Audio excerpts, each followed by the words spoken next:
नमस्कार साथियों। HCS भर्ती में 2 दिन पहले SC समाज, बैकवर्ड क्लास A और B समाज, उनके साथ जो भयंकर भेदभाव हुआ है उसको लेकर जो सवाल हमने खड़े किए थे तथ्यों के साथ 2022-2023 भर्ती का, आज तक ना भाजपा सरकार ने ना हरियाणा पब्लिक सर्विस कमीशन ने कोई स्पष्टीकरण दिया। आज मैं आपके समक्ष 2 और पहलू जो सनसनीखेज भी हैं और चौंकाने वाले भी हैं और पूरा जो घालमेल का खेल है HCS भर्ती में उसको उजागर करते हैं, वो लेकर श्वेता जी मैं हम सब आपके बीच में उपस्थित हैं। 3 बातें हैं। नंबर 1, HCS भर्ती में लाइनवार अभ्यर्थियों की भर्ती हुई है जिसने अपने आप में सवालिया निशान खड़े कर दिए। पहले नीट में ये हुआ, अब हरियाणा में HCS भर्ती में ये हो गया। लाइनवार भर्ती हुई, मैं अभी साबित करूंगा। दूसरा, SC BC युवाओं को HCS भर्ती में जानबूझकर वंचित किया गया, इसका कोई जवाब सरकार नहीं दे रही। और तीसरा, हरियाणा से बाहर के लोगों की जनरल कैटेगरी भर्ती में भर्ती छिपाने के लिए षड्यंत्रकारी तरीके से भाजपा सरकार ने जो सेलेक्टेड HCS अधिकारी हैं उनकी संख्या नहीं बताई। 4 दिन बाद भी आपको बड़ा अचंभा होगा, किसी को मालूम नहीं कितने HCS अधिकारी सेलेक्ट हुए, उनकी सूची नहीं दी और उनका पता नहीं बताया। अब तथ्य देख लीजिए, हरियाणा सरकार ने 2023 HCS भर्ती में 121 पदों पर नियुक्ति का विज्ञापन दिया, ये हम सब जानते हैं। 87,000 अभ्यर्थियों ने आवेदन दिया HCS अधिकारी लगने के लिए। 1,706 अभ्यर्थियों ने मेन एग्जाम दिया और 275 अभ्यर्थियों को इंटरव्यू के लिए बुलाया गया। ये जानकारी सार्वजनिक है। 14 जून 2024 को 275 इंटरव्यूओं में बैठे अभ्यर्थियों के अंक जारी कर दिए। कोई सेलेक्टेड कैंडिडेट्स की सूची नहीं आई। आज तक नंबर 1, सेलेक्ट हुए HCS के अधिकारियों की सूची और संख्या दोनों नहीं बताई गई, 4 दिन बाद भी।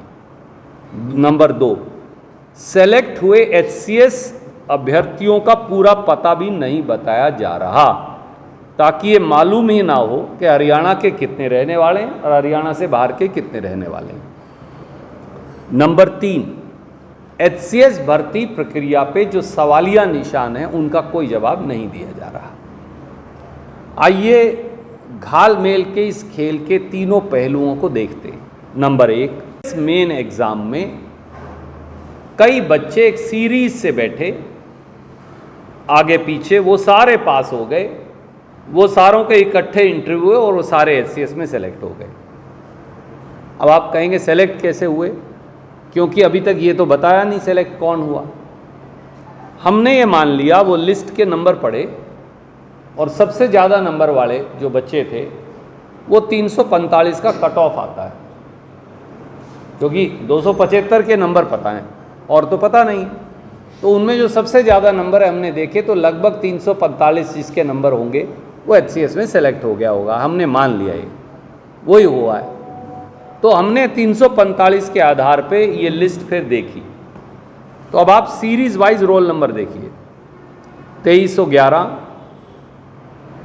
2313, 2314, 2317, 2318, 2322, 2325, 2329, 2330, 2332, 2333, 2335, 2338, 2342, 24 बच्चे एक कमरे में इकट्ठे बैठते हैं। ये कैसे हो सकता है? 87,000 बच्चे अप्लाई करते हैं, सारे एक लाइन में ही सेलेक्ट हो रहे हैं। नीट में इसके अलावा 2301, 2302, 2304 इकट्ठे सेलेक्ट हैं, इकट्ठे ही एग्जाम में पास हैं, इकट्ठे ही सेलेक्ट हैं। मैं सब रोल नंबर आपको रिलीज कर रहा हूं। अब नीट एग्जाम में धांधली हुई यही, 8 टॉपर एक दूसरे के आगे पीछे बैठे मिले। सब कहते हैं आपके समय 8 टॉपर एक लाइन में कैसे हो सकते हैं?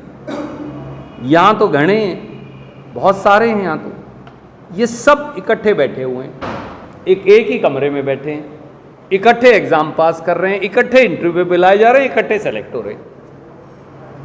क्या ये अपने आप में सवालिया निशान है या नहीं, मैं आपके विवेक पर, आपके दर्शकों और पाठकों के विवेक पर छोड़ता हूं। सरकार को एक क्लैरिफाई तो करना पड़ेगा ना, क्या कारण है कि एक ही रोल नंबर सीरीज में सारे पास हुए जा रहे हैं और भर्ती हुए जा रहे हैं, तो बाकी 87,000 उनका क्या हुआ? ये तो है नहीं कि सारे मेरिटोरियस बच्चों ने इकट्ठे रोल नंबर ले लिए थे, बाकी सब नहीं। नंबर 2, 15 जून को 2 दिन पहले एससी और बीसी के अभ्यर्थियों को लेकर मैंने कई गंभीर सवाल खड़े किए। उनमें आज मैं फिर दोहराता हूं, आज तक सरकार नहीं बता रही। एससी आरक्षित 31 पदों में से एचसीएस के 9 पद खाली क्यों छोड़ दिए? क्या पूरे हरियाणा के 90 लाख एससी समाज के लोगों में 31 लोग भी इस सरकार को नहीं मिल रहे जो एचसीएस अधिकारी लग सके? कोई रविदासिये का बेटा बेटी, कोई वाल्मीकि का, कोई ओड का, कोई धाणक का, कोई सेंसी का, कोई नहीं मिल रहा। और ये पहली बार नहीं हुआ, 2022 एचसीएस भर्ती में भी एससी आरक्षित 20 पदों में से 14 खाली छोड़ दिए थे, अब की बार 9 खाली छोड़ दिए। तो कहां जाएं एससी समाज के लोग, क्या करें वो? नंबर 2, इसमें वो थोड़ा आगे पीछे उसने किया है, टाइप मैं कर दूंगा ठीक। एससी बीसीए और बीसीबी के जो बच्चे हैं, बीसीए के 19 आरक्षित पद थे, 3 गुना 57 बच्चे बुलाए जाने चाहिए थे, पर भाजपा सरकार ने 19 पदें 19 बच्चे बुलाए, 19 को सेलेक्ट कर लिया। 20वें बच्चे को मौका ही नहीं मिला इंटरव्यू तक में बैठने का। तो बैकवर्ड क्लास ए के अंदर इतनी सारी जातियां हैं, उन सारे वहां 57 बच्चे आते तो आपके पास एक टैलेंट पूल आता। सुप्रीम कोर्ट भी ये कहती है जितने पद हों उसके 3 गुना बुलाने पड़ेंगे। तो 19 दिया 57, अब 57 क्यों नहीं बुला रहे, आप 19 ही क्यों बुला रहे हो? जितने पद हैं setting.com हो गया, फैसला कर लिया इसे ही सेलेक्ट करना है, उसी को बुलाया, उसी सेलेक्ट कर लिया। फिर इंटरव्यू भी क्यों ले रहे हो यार, उन्हें कर लेते सेलेक्ट। और 2022 एचसीएस भर्ती में भी इसी प्रकार बीसीए के 10 पद थे, 7 खाली छोड़ दिया आपने। तो या तो आप 3 गुना बच्चों को बुलाते नहीं हैं, या उनकी पोस्ट खाली छोड़ देते हैं बीसीए की। क्यों? बीसीबी में 7 आरक्षित पद थे, 8 बच्चों को इंटरव्यू पे बुलाया, 7 सेलेक्ट कर लिए। बुलाए जाने चाहिए 3 गुना यानी 21, क्यों नहीं बुला रहे? क्या पूरे बीसीबी में 21 बच्चे भी नहीं मिल रहे आपको इंटरव्यू बुलाने के लिए? इतनी जाति क्यों बीसीबी के बच्चों के साथ? और कौन है बीसीबी? यादव है, गुज्जर है, सैनी है, यही लोग हैं। क्यों नहीं इन्हें बुला रहे आप, इन बच्चों को? 2022 एचसीएस भर्ती में भी जो पिछले साल हुई थी, 5 पोस्ट थी, 4 खाली छोड़ दी थी। आपको पूरे हरियाणा में कोई बीसीबी का बच्चा एचसीएस लगने लायक नहीं मिलता।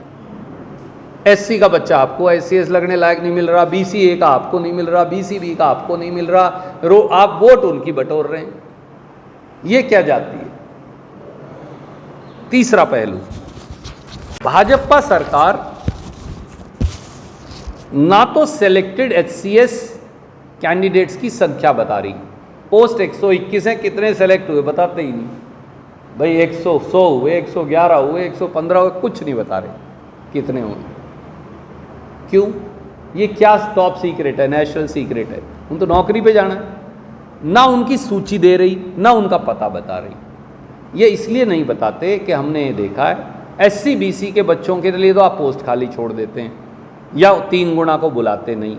जनरल कैटेगरी में हरियाणा से बाहर के बच्चे भर्ती करते हैं, इसलिए आप उनका एड्रेस नहीं बता रहे, क्योंकि पोल खुल जाएगी लोगों के सामने। मैं ये इल्ज़ाम लगाता हूँ, इसलिए नहीं बता रहे।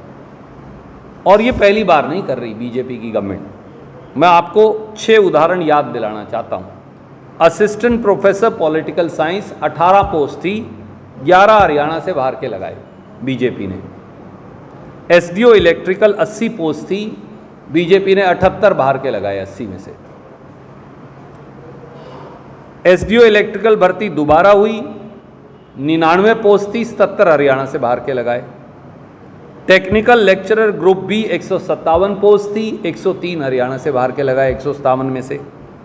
SCS 2017 पहले भी यही काम कर चुके हैं, 1/3 बच्चे हरियाणा से बाहर के लगाए। हरियाणा के बच्चों में SCS बढ़ने लायक भी नहीं मानती हरियाणा की बीजेपी सरकार। HPSC में डिस्ट्रिक्ट हॉर्टिकल्चर ऑफिसर 26 पोस्ट थी, 12 हरियाणा से बाहर के लगाए। और HCS 2022 में BDPO 7 लगाए, 4 हरियाणा से बाहर के थे। हरियाणा का कोई बच्चा बीजेपी गवर्नमेंट के मुताबिक BDO लगने के लायक नहीं। ये आप हरियाणा के बच्चों के साथ कर रहे हैं, इसलिए हरियाणा सरकार को, बीजेपी सरकार को आगे बढ़कर इन तीनों बातों का जवाब देना चाहिए। पहली बात, लाइन वार आगे पीछे बैठकर सभी पास हो रहे हैं और सभी भर्ती हो रहे हैं, क्या कारण है? तो पूरे 87,000 में एक ही लाइन के बच्चे मेरिटोरियस हैं, बाकी सब बेकार हैं। नंबर 2, SC और BC समाज के लोगों को या उनकी पोस्टें खाली रखकर या 3 गुना बच्चों को ना बुलाकर उनको मौके से वंचित क्यों कर रहे हैं? और तीसरी बात, कौन सा नेशनल सिक्योरिटी खराब हो जाएगी, अगर राष्ट्रीय सुरक्षा पे कौन सा खतरा आ जाएगा अगर HCS अधिकारी कितने सेलेक्ट किए हैं और उनका नाम और पता बता देंगे, उन्होंने नौकरी तो यहीं करनी है आके, ये क्यों नहीं बता रहे? ये 3 सवाल है। कोई सवाल आप पूछना चाहें? स्वागत। हम आप पर प्रकाश कर रहे हैं, झूठों की सरकार बता रही है, जवाब भी आपको ही दे रहे हैं। आदरणीय साथी, वो HPSC के मेंबर हैं, क्या वो मुख्यमंत्री हैं? फिर उन्हें पता ही नहीं, तो मैं क्यों जवाब दूं उनकी बात? बच्चों को यहाँ भी रोजगार नहीं मिल रहा, विदेश में रोजगार की बात कर रहे हैं। हरियाणा के बच्चे जब इजराइल जाकर युद्ध के अंदर शामिल होकर 15,000 की नौकरी करते हैं, मुझे विश्वास है हरियाणा के सम्मानित मुख्यमंत्री का पेट कटता होगा, पर क्यों भेज रहे हैं बीजेपी के लोग? हमारे बच्चे यूक्रेन में फंसे हैं कलायत के, आज तक वापस नहीं आए। मैं विदेश मंत्री को चिट्ठी लिखी, खट्टर साहब ने कोई पत्र नहीं लिखा, नायब सिंह जी ने कोई पत्र भी नहीं लिखा। मेरे पत्र लिखने के बाद विदेश मंत्रालय हरकत में आया, ये बेटियां बैठी हैं, इन्होंने ये इशू उठाया था, मैं विदेश मंत्रालय को पत्र लिखा। उसके बाद उन्होंने वहाँ की एम्बेसी को कहा कि इन बच्चों को कांटेक्ट करो, आज तक कोई कांटेक्ट नहीं हुआ। कलायत के 2 बच्चों की लाश इसी प्रकार से वापस आ चुकी। पहले बच्चा 40-50 लाख रुपया खर्च के विदेश जाता है, फिर माँ बाप किला बेचकर 40 लाख रुपया देकर उसकी लाश वापस लाते हैं। हरियाणा के युवाओं को बर्बादी की इस कगार पर बीजेपी ने लाके खड़ा कर दिया। क्या ऐसे लोगों को एक दिन भी सत्ता की कुर्सी पर बने रहने का अधिकार है? प्रश्न ये है। विपक्ष 2 तरीके से आवाज उठाता है, तो संसद में या सड़कों के माध्यम से संसद तक आवाज पहुंचाता है। तो चलो संसद में जब स्थिति हो गई कि अब आप उठा पाएंगे, सड़कों के माध्यम से बातचीत दोनों तरफ से आवाज़ उठाएंगे। राहुल गांधी जी ये बात कह चुके हैं नीट एग्ज़ाम को लेकर कि जैसे ही संसद का सत्र शुरू होगा, खुद राहुल जी, आदरणीय खड़गे जी और कांग्रेस पार्टी के सब साथी, विपक्ष इंडिया अलायंस के सब साथी, हम मिलकर जो नीट में भारी धांधलियाँ हुई हैं उसकी आवाज़ भी उठाएंगे, और जो HCS के अंदर धांधलियाँ हो रही हैं उसकी आवाज़ भी। हरियाणा के विधानसभा का सत्र ही नहीं बुलाया जा रहा क्योंकि सरकार डरती है, पर जब भी सत्र होगा तब, और उससे पहले हम सार्वजनिक मंचों से ये बात उठाते रहेंगे मैंने आपको 2 दिन पहले भी कहा था कि ये पहला चरण है, दूसरा चरण लेकर आऊँगा, दूसरा चरण आपके सामने है। अगर कोई और इन्फॉर्मेशन आई तो फिर तीसरा चरण लेकर फिर आपके बीच में आऊँगा। प्रॉपर्टी बेचने और खरीदने के लिए संपर्क करें फेयर डील प्रॉपर्टीज।